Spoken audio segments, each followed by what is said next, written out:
नमस्कार, मी दुर्गेश सोनार. आवाज महाराष्ट्राच्या या विशेष कार्यक्रमात आपल्या सगळ्यांचं स्वागत. विप्रो कंपनीचे अध्यक्ष अझीम प्रेमजी यांनी तब्बल 53,284 कोटींची जी संपत्ती आहे ती समाजासाठी दान करण्याचा निर्णय घेतलेला आहे. विप्रो कंपनी ही IT क्षेत्रातली दिग्गज कंपनी मानली जाते. विप्रो ही देशातली तिसऱ्या क्रमांकाची ही सर्वात मोठी सॉफ्टवेअरची कंपनी मानली जाते. सामाजिक बांधिलकीतून खरं म्हणजे प्रेमजींनी ही संपत्ती दान करण्याचा निर्णय घेतलेला आहे. वॉरेन बफेट आणि मायक्रोसॉफ्टचे संस्थापक बिल गेट्स यांनी आयोजित केलेल्या गिव्हिंग प्लेजवरती स्वाक्षरी करणारे विप्रोचे अझीम प्रेमजी हे पहिले भारतीय आहेत. आणि या मोहिमेद्वारे आता जगभरातल्या श्रीमंत व्यक्तींनी स्वतःच्या संपत्तीमधली काही हिस्सेदारी समाजासाठी दान करण्याचं आवाहन केलं होतं आणि त्यानंतर प्रेमजी यांनी हा निर्णय जाहीर केलेला आहे. याआधी सौदी अरेबियाचे राजकुमार अल वालिद यांनी तर आपली सगळी संपत्ती समाजासाठी दान करून टाकलेली आहे. तर वॉरेन बफेट यांनी आपली तब्बल 180 अब्ज रुपयांची संपत्ती सुद्धा समाजकार्यासाठी देऊन टाकलेली आहे. वॉरेन बफेट असेल, बिल गेट्स असतील, राजकुमार अल वालिद असतील किंवा मार्क झुकेरबर्ग असेल, ही सगळी दानशूरतेची उदाहरणं आपल्याला जशी प्रेरणा देतात तसेच काही प्रश्न सुद्धा या निमित्तानं उभे करतात. दानशूर म्हणून जी नावं समोर येतात ती एकतर परदेशातली असतात नाहीतर अमराठी असतात.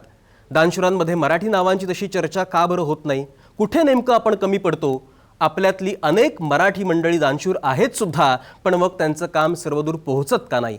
राजकीय नेत्यांची, खासदारांची, आमदारांची संपत्ती त्यांच्या प्रतिज्ञापत्रातनं दरवेळी जाहीर होत असते. कोटींच्या घरातले आकडे आपल्याला ऐकायला मिळत असतात, पण मग एवढी संपत्ती असूनही ते गरजूंसाठी त्यांच्या संपत्तीचा विनियोग का करत नाहीत? अंथरूण पाहून पाय पसरायची आपली मानसिकता आपण कधी बदलणार आहोत? विंदा करंदीकरांनी एका कवितेत जसं म्हटलंय की देणाऱ्याने देत जावे, घेणाऱ्याने घेत जावे, घेता घेता एके दिवशी देणाऱ्याचे हात घ्यावेत. तसं हे देणारे हात आपण कधी घेणार? आणि हाच आहे खरं म्हणजे आपल्या आजच्या चर्चेचा विषय. प्रेमजींसारखी दानत मराठी माणसांमध्ये कधी येणार? आणि त्यासाठी माझ्यासोबत आज नामवंत पाहुणे नेहमीप्रमाणे आहेत. माझ्यासोबत आज असणार आहेत भाजपचे आमदार आणि लोकमंगल समूहाचे अध्यक्ष सुभाष देशमुख. मुंबईतून ते या कार्यक्रमामध्ये सहभागी होत आहेत.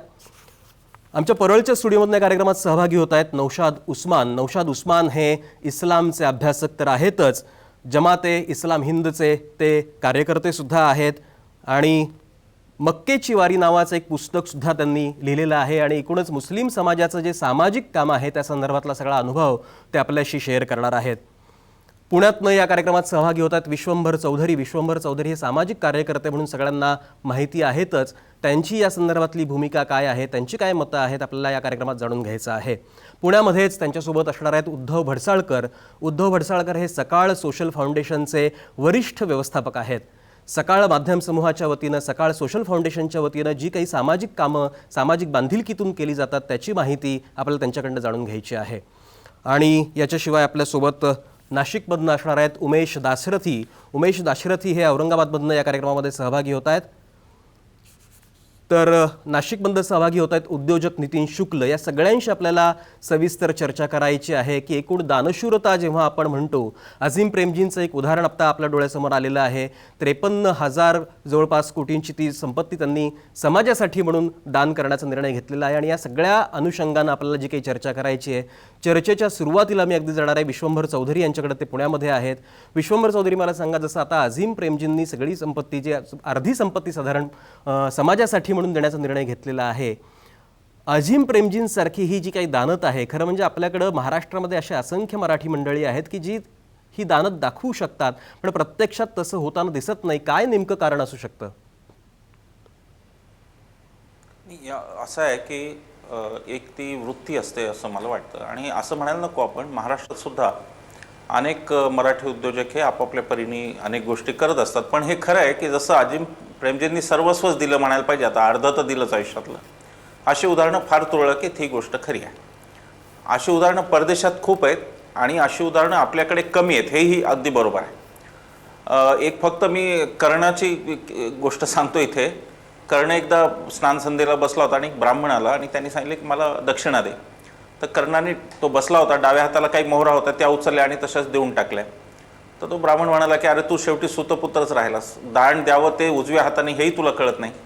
त्याच्यावर कर्ण हसला आणि कर्ण म्हणाला की हे डाव्या हातातून उजव्या हातात येईपर्यंत तुम्ही 3 गोष्टी गृहीत धरल्या. एक म्हणजे मी जिवंत राहील हे गृहीत धरलं, तुम्ही जिवंत राहाल हे गृहीत धरलं, आणि माझा विचार बदलणार नाही इकडे येईपर्यंत हेही गृहीत धरलं. तेव्हा तो खरं जे सगळ्यात महत्त्वाचं काय तो विचार आहे, ती वृत्ती आहे की समाजाकडून घेतलं आणि एका हद्दीनंतर असं वाटतं की हे सगळं ऐश्वर्य आणि हे याचं मी काय करू.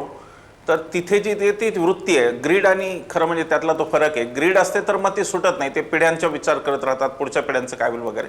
परंतु ही माणसं असतात ही मनाने वेगळ्या पद्धतीने बांधलेली असतात. मग ते वॉरेन बुफे असो किंवा अजिम प्रेमजी असोत, या लोकांची एक मानसिक धारणा आहे आणि त्या धारणेला खरं महत्त्व आहे की ज्या धारणेतून असं वाटतं की आता हे अर्घ्य जसं गंगेचं गंगेला तसं आता मी हे देऊन टाकणार, ही ती धारणा आहे असं मला वाटतं. दानधर्म जगात होतो, आपल्याकडे तो थोडा विकृत प्रमाणातही होतो. म्हणजे उदाहरणार्थ आपल्याकडे देवस्थानांना फार मोठा दानधर्म लोक करतात. तिरुपतीमध्ये तर अगदी सोन्याच्या हंड्या टाकतात आणि काय काय असतं ते. पण त्याच्या मागची जी वृत्ती आहे ना, ती थोडीशी कुठेतरी वशिलेबाजीची असते, ते देऊन काहीतरी काढायचं असतं. तर त्या दानाला खरं दान म्हणूच नाही असं मला वाटतं. की ज्याला बालाजीला नवस केला जातो की 1 किलो सोनं मी देईन जर मला 10 किलो मिळालं, तर ते काही खरं दान ह्या प्रकारात येत नाही. परंतु ज्याला जिथे निस्वार्थपणे, जिथे काही घ्यायचं नाही, त्या दानातून काही नको आहे, म्हणजे अगदी श्रेयसुद्धा नको. आपल्याकडे पु ल देशपांडेंचं उदाहरण आहे, आपल्याकडे कुसुमाग्रजांचं उदाहरण आहे की त्यांनी कुसुमाग्रजांनी जाताना बंगलाच देऊन टाकला. पुलंनी स्वतःचं नाव कुठेही ठेवलं नाही. अगदी आयुकासारख्या ठिकाणी सुद्धा पुलंनी सांगितलं की माझं नाव कुठेही नको. तर मला वाटतं त्या दर्जाची मंडळी आपल्याकडे आहेत. अर्थात मराठी माणसाच्या संपत्ती निर्मितीलाच मोठ्या मर्यादा असतात, कारण आपण परंपरेने आपण संपत्ती निर्मितीसाठी प्रसिद्ध नाही आहोत. आपला पिंड वेगळा आहे आणि त्याचा आपल्याला अभिमान असला पाहिजे. मला अजिबात त्यात काही संकोच वाटत नाही. की खरं आहे की बाकीच्या प्रांतांच्याकडे सगळे खूप पैसे कमावण्याची तंत्र आहेत, आमच्याकडे नाही. पण आमच्याकडे जे संगीत, साहित्य, नाटक आहे ना, आम्ही चौरस आयुष्य जगतो आणि त्यामुळे आम्हाला आमच्या खरं म्हणजे पैसे कमावण्याला आमच्याकडे एक विशिष्ट स्थान आहे, त्याच्यावर त्याला जाऊ देत नाही आम्ही. तर तेही एक वैशिष्ट्य आहे, ते महाराष्ट्र आणि बंगाल या प्रांतातल्या लोकांचं वैशिष्ट्य आहे. म्हणून तुम्ही बघा की महाराष्ट्रात संगीत नाटक टिकून आहे, तिकडे बंगालमध्ये सुद्धा नाटकं टिकून आहेत. तर कला ज्या जिवंत ठेवायच्या असतात तिथे संपत्ती निर्मिती होऊ शकत नाही. म्हणजे एकच गुण नाही आहे की संपत्ती निर्मिती, अनेक अंगाने अनेक गुण आहेत आणि तसा समाज पाहायला पाहिजे की तो समाज किती फुललेला आहे. मला त्या बाबतीत आपल्या मराठी माणसाचा नेहमी अभिमान आहे की मराठी माणसाकडे पु ल देशपांडे पण आहेत, कुसुमाग्रज पण आहेत, शंकरराव खरात पण आहेत आणि आपण फार बहुरंगी आयुष्य जगतो, त्याचा मला अभिमान आहे. पण ही गोष्ट खरी आहे की ती एक वृत्ती आहे आणि त्या वृत्तीतून जी माणसं त्या दर्जाला पोचतात त्या माणसांच्या मनात असा एक अपरिग्रहाचा एक भाग नक्की तयार होतो. ते आता आपल्याला ते जाणीव नाही आहे, कारण आपण काही त्या आर्थिक परिस्थितीत कधी जाऊ शकत नाही. पण एक तर्काने असं आपण म्हणू शकतो की त्या ठिकाणी गेल्यानंतर ती अपरिग्रहाची भावना होत असावी आणि त्याचं मूळ पुन्हा सगळ्या तत्त्वज्ञानांमध्ये, जगातल्या सगळ्या धर्मांमध्ये जो त्याग आणि सांगितला आहे, मला वाटतं की त्याच्यातही त्याचं मूळ असू शकतं. असं एक आध्यात्मिक विचार म्हणून त्यात तो आपण पाहिला पाहिजे त्याकडे, असं मला वाटतं. अगदी बरोबर आहे की एकूण म्हणजे दानाच्या संदर्भामध्ये आपली खरं म्हणजे भारतीय परंपरा फार मोठी आहे. दान करण्याची प्रवृत्ती लागते असं विश्वंभर चौधरी म्हणतात. मी आता जाणार आहे उद्धव भडसाळकरांकडे. उद्धव भडसाळकर हे सकाळ सोशल फाउंडेशनचे वरिष्ठ व्यवस्थापक आहेत. जसं आत्ता विश्वंभर चौधरी म्हणाले की ती वृत्ती लागते, सामाजिक बांधिलकी लागते आणि सकाळ माध्यम समूह, सकाळ सोशल फाउंडेशनच्या माध्यमातून ही सामाजिक बांधिलकी वारंवार जपत आलेला आहे, जोपासत आलेला आहे. भडसाळकर सर, मला सांगा, सकाळ सोशल फाउंडेशनची आत्तापर्यंतची आपण जी सामाजिक बांधिलकी आपण जोपासलेली आहे, काय काय स्वरूपाचं काम आपण केलेलं आहे? सकाळ माध्यम समूह हा मुख्यतः पर्यावरण, शिक्षण, सांस्कृतिक आणि आरोग्य या 5 क्षेत्रात काम करत असतो. आणि 5 क्षेत्रात काम करीत असताना सकाळ वृत्तपत्र समूह जेवढा मोठा आहे आणि समाजापर्यंत जेवढा जातो, त्याप्रमाणे समाजात प्रत्येक अडीअडचणीच्या ठिकाणी सकाळ हा धावून जात आहे. नानासाहेब परुळेकरांनी बंगालच्या दुष्काळाच्या वेळी हे प्रामुख्याने सुरुवात केली सामाजिक कार्याची आणि तीच परंपरा आता आपले सकाळ माध्यम समूहाचे अध्यक्ष प्रतापराव पवारही चालवत आहेत. सकाळ इंडिया फाउंडेशन, सकाळ सोशल फाउंडेशन, तसंच आणि वेगवेगळ्या सामाजिक संस्थांद्वारे समाजाला जोडण्याचा प्रयत्न सातत्याने आपण करत आहोत. अगदी बरं. समाजाला वेगवेगळ्या स्तरामध्ये जोडण्याचा प्रयत्न सकाळ माध्यम समूह करत आहे. आपल्यासोबत परळमधनं या कार्यक्रमामध्ये सहभागी झालेले आहेत नौशाद उस्मान. नौशाद उस्मान हे इस्लामचे अभ्यासक आहेत आणि आता रमजानचा महिना सुरू आहे.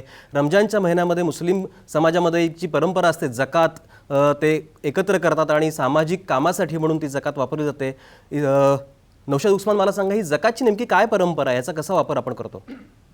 इस्लाम धर्माचे एकूण 5 स्तंभ आहेत. इमान आहे, नमाज, जकात, रोजा आणि हज यात्रा करणं. यापैकी 3 जे पहिले स्तंभ आहेत ते प्रत्येकासाठी अनिवार्य आहे. जे इमान, नमाज आणि रोजा. ही जी जकात आणि हज यात्रा आहे ती धनवान लोकांसाठी अनिवार्य आहे.